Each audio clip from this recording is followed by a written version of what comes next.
मोहन एक गरीब लड़का था। उसके माँ बाप साहूकार के खेतों में काम करते थे।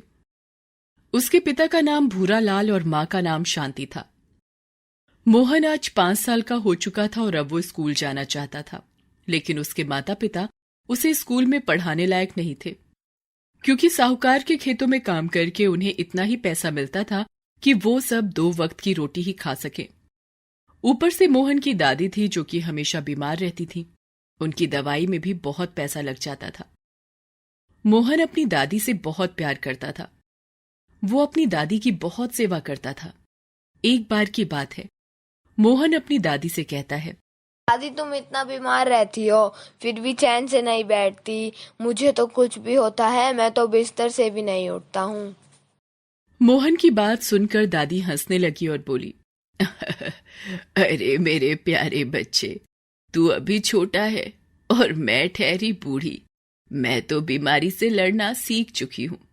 जैसे जैसे तू भी बड़ा होगा, तू भी मजबूत बनता जाएगा। क्या मतलब दादी, मैं अपने आप ही मजबूत बन जाऊंगा? बताओ ना दादी, मुझे कुछ भी समझ नहीं आ रहा है। वो तू नहीं समझेगा। समय आने पर तुझे अपने आप ही सब पता चल जाएगा। तू अब जा और जाकर कुछ खा ले।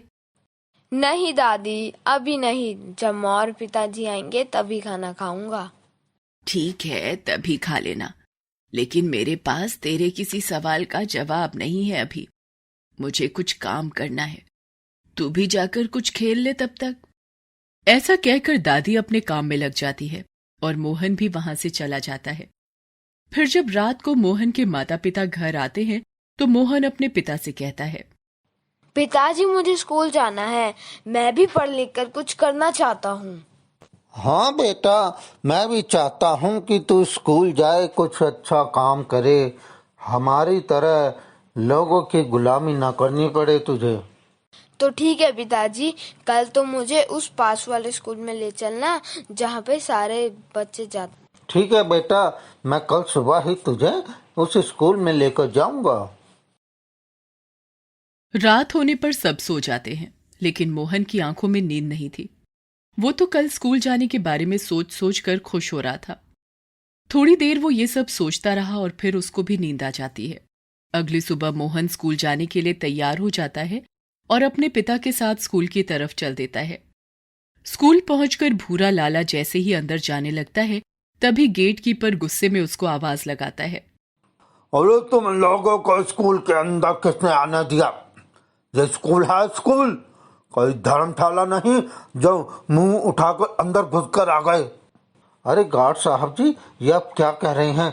स्कूल तो सबके लिए होता है, फिर अमीर हो या गरीब। तू जानता भी है इस स्कूल में बड़े बड़े लोगों के बच्चे आते हैं। अपनी पूरी उम्र भी कमाता रहेगा ना, तब भी यहाँ की फीस के पैसे नहीं जोड़ पाएगा तू।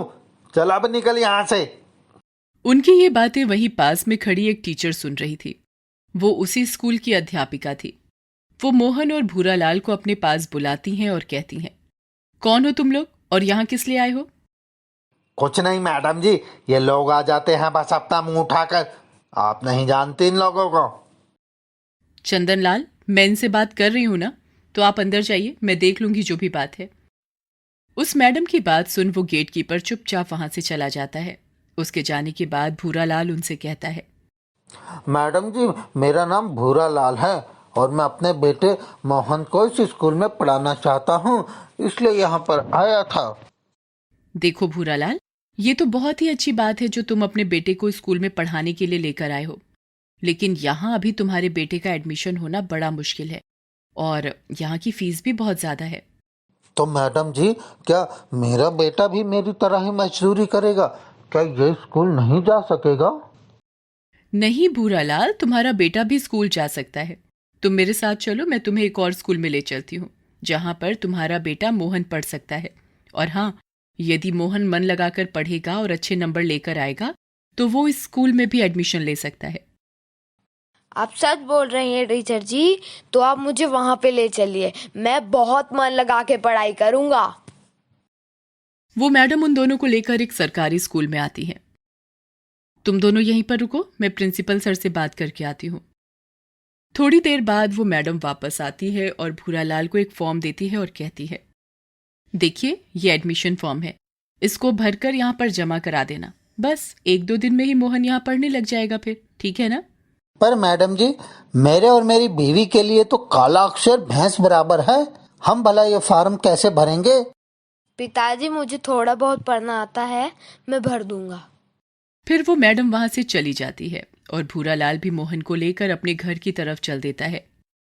भूरालाल और मोहन को घर आता देखकर मोहन की दादी बोलती है, भूरा बेटा, क्या हुआ? मोहन का दाखिला हो गया स्कूल में क्या? माँ, ये देख पर्चा मिल गया है, कल इसको भरकर दे देंगे स्कूल में, फिर अपना मोहन भी स्कूल जाएगा। ये तो बहुत खुशी की बात है बेटा। माँ, ये एक भली मैडम जी मिल गई जिसने मोहन को स्कूल में भर्ती करने में हमारी बहुत मदद की। भगवान उसका भला करे। और सब अपने कामों में लग जाते हैं। अगले दिन मोहन वो पर्चा लेकर स्कूल आ जाता है। मोहन को देखकर मास्टर जी बहुत खुश होते हैं क्योंकि उसने पर्चा बिल्कुल सही भरा हुआ था। मास्टर जी समझ गए थे कि मोहन जरूर कुछ बड़ा करेगा और फिर शुरू हो जाती है मोहन की पढ़ाई। लेकिन मोहन का मन तो उस स्कूल में लग ही नहीं रहा था। वो तो उस बड़े स्कूल में जाना चाहता था जहां की बड़े बड़े लोगों के बच्चे पढ़ते हैं। एक बार की बात है, मोहन उदास बैठा हुआ था तो उसकी दादी मोहन के पास आती है और कहती है, क्या हुआ मेरे बच्चे को? वो आज इतना उदास क्यों बैठा है? दादी, वो मैं उस बड़े स्कूल में पढ़ना चाहता था, पर पिताजी वहाँ पे मुझे भर्ती नहीं करा पाए। देख बेटा, हम लोग बहुत गरीब हैं। तेरे माँ बाप मजदूरी का काम करते हैं। वो कहाँ से लाएंगे इतने पैसे कि उस स्कूल की फीस दे सके? दादी, ये फीस क्या होती है? अरे बेटा, जिस स्कूल में भी बच्चे पढ़ते हैं उन बच्चों को उस स्कूल की फीस देनी पड़ती है, यानी कि पैसे। पर ऐसा क्यों दादी? अरे बेटा, तू भी बड़े सवाल करता है। जा, अब जाकर स्कूल जाने की तैयारी कर। मोहन सोचने लगा, मैं भी बड़ा होकर एक अध्यापक बनूंगा और बड़ा सा स्कूल खोलूंगा और बच्चों को बिना फीस लिए पढ़ाऊंगा, वो भी गरीब बच्चों को। ये सब सोचते सोचते उसको नींद आ जाती है और वो सो जाता है। मोहन पढ़ने में अच्छा था। उसे जो कुछ भी पढ़ाया जाता वो जल्दी ही सीख जाता था। समय इसी तरह बीतने लगा और मोहन 10वीं कक्षा में सारे गांव में अव्वल आया था। अब 11वीं कक्षा के लिए उसको दूसरे स्कूल में जाना था। अब हर स्कूल चाहता था कि मोहन उनके स्कूल में एडमिशन ले। अपनी लगन और मेहनत की बदौलत आज मोहन का एडमिशन उसी स्कूल में हो गया था जहां वो बचपन में पढ़ना चाहता था। दादी, मैं बहुत खुश हूँ। मेरा एडमिशन उस स्कूल में हो गया है जहाँ से मुझे एक दिन धक्के देकर बाहर निकाला गया था। बेटा, सब तेरी मेहनत का फल है। मुझे तुझ पर पूरा भरोसा था कि तू एक दिन हमारा नाम जरूर रोशन करेगा। समय बीतने लगा और अब मोहन कॉलेज में जाने लगा था। वो खुद भी पढ़ता था और बच्चों को भी पढ़ाता था। गांव में जितने भी गरीब बच्चे थे, मोहन उन्हें बिना कुछ पैसे लिए ही पढ़ाता था। कुछ सालों में ही मोहन गांव में मशहूर हो गया था। गांव के सभी लोग अपने बच्चों को मोहन के पास पढ़ाना चाहते थे क्योंकि मोहन पढ़ाई के साथ साथ उन्हें अच्छी अच्छी बातें भी सिखाता था जो कि आगे चलकर उनके काम आने वाली थी। बच्चों, जरूरी नहीं कि बच्चे बड़े बड़े स्कूल में जाकर ही अच्छी पढ़ाई कर सकते हैं। कुछ बन सकते हैं, कुछ बड़ा कर सकते हैं। स्कूल में तो बस पढ़ाई कराई जाती है, असली पढ़ाई तो जिंदगी सिखाती है। कुछ सालों बाद मोहन की दादी की मौत हो गई और उसके माँ बाप भी इस दुनिया को छोड़कर चले गए। अब मोहन बिल्कुल अकेला हो चुका था, पर मोहन ने हिम्मत नहीं हारी। अकेले होकर भी उसने जीना सीखा और अब उसने अपना मकसद बना लिया था कि वो एक स्कूल खोलेगा और अपना पूरा जीवन उस स्कूल को समर्पित कर देगा। वो गांव के हर बच्चे को शिक्षित करेगा और जब तक वो ऐसा नहीं करेगा वो चैन से नहीं बैठेगा। अपने इसी संकल्प को पूरा करने के लिए उसने शादी भी नहीं की और कुछ सालों बाद उसने ऐसा कर दिखाया। वो केवल अपने ही गांव के लोगों को नहीं पढ़ाता था, बल्कि दूसरे गांव में जा जाकर भी वहां के गरीब बच्चों को पढ़ाता था। उसने हर किसी को पढ़ाई का महत्व समझाया। हर कोई उसकी कही बात पर भरोसा करता था उसके पढ़ाए बच्चे बहुत कुछ कर रहे थे और उनकी तरक्की देखकर मोहन को बहुत खुशी होती थी। और इसी तरह मोहन जवान से बूढ़ा हो गया था। मोहन अब बूढ़ा हो चुका था, लेकिन उसने अब भी बच्चों को पढ़ाना नहीं छोड़ा था। एक बार की बात है, मोहन अपने बिस्तर पर लेटा हुआ था कि तभी दरवाजे में खटखट होती है। मोहन उठकर दरवाजा खोलता है तो बाहर बहुत से लोग खड़े थे। मोहन उनको पहचान नहीं पाता। वो उन लोगों को अंदर आने के लिए कहता है। अरे आप सब कौन हैं? मैंने आपको पहचाना नहीं। अरे मास्टर जी, हम उन्हीं गरीबों के बच्चे हैं जिनके सर पर अगर आप अपना हाथ नहीं रखते तो ना जाने किसकी गुलामी कर रहे होते। हाँ मास्टर जी, आप नहीं होते तो आज हम ना जाने कहाँ होते। आप जैसे अध्यापक हर बच्चे को मिल जाए तो इस दुनिया में कोई भी अनपढ़ नहीं रहेगा। आपकी सिखाई बातें आज भी हमें सही रास्ता दिखाती हैं। फिर सब बच्चे अपना परिचय देने लगते हैं। उन सबको देखकर मोहन की आंखों में आंसू आ जाते हैं और वो कहता है, मैं आज बहुत खुश हूँ बच्चों। आज मुझे लग रहा है कि मैंने अपनी जिंदगी में कुछ अच्छा काम किया। मैं धन हो गया तुम बच्चों को देखकर।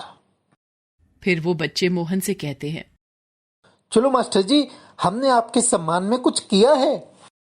और फिर वो मोहन को लेकर एक बड़े से स्कूल के सामने खड़े हो जाते हैं। मोहन स्कूल को देखता है और कहता है, अरे ये तो वही स्कूल लग रहा है, पर आज तो ये और भी ज्यादा बड़ा हो गया है। हाँ मास्टर जी, हम सबने मिलकर इसे और बड़ा बनाया है। अब यहाँ पर अमीर और गरीब दोनों के बच्चे पढ़ सकते हैं। किसी के साथ कोई भेदभाव भी नहीं किया जाएगा। मोहन को यह सुनकर बहुत खुशी होती है। फिर वो सब मिलकर एक मूर्ति के सामने जाते हैं।